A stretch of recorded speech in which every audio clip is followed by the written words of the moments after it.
Did you know that your mental health and physical health are linked? April 2025 is IBS Awareness Month, but it's also Stress Awareness Month. And both of those areas are my specialism when working with people for nutritional therapy and for hypnotherapy. And it's really interesting to know that your mental health and physical health are linked, but your thoughts and the things you tell yourself will also affect your health, your physical health as well, which I think is pretty interesting.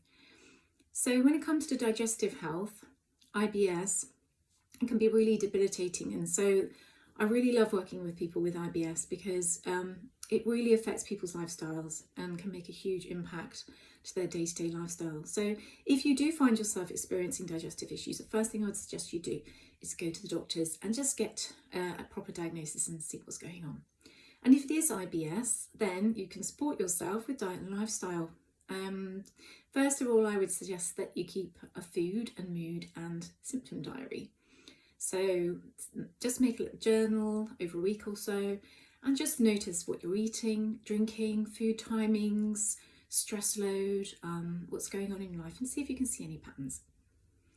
And another thing is just the sort of obvious things when it comes to food, and that's reduce processed foods, reduce the sugars and the sweeteners, reduce fried foods, vegetable oil, and things like coffee and stimulants like alcohol.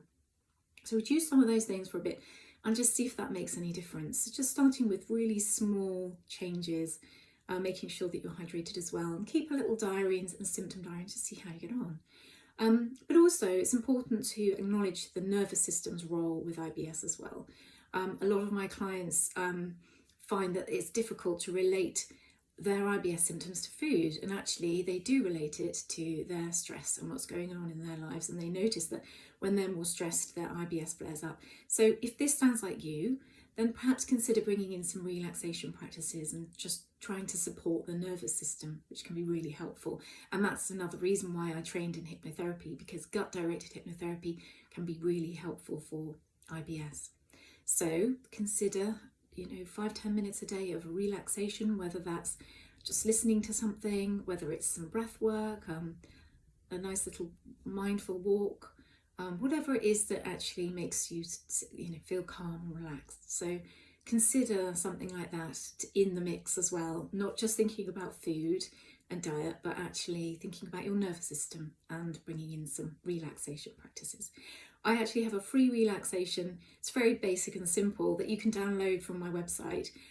If you find you can't download it from my website, you can just email me and I'll send it you.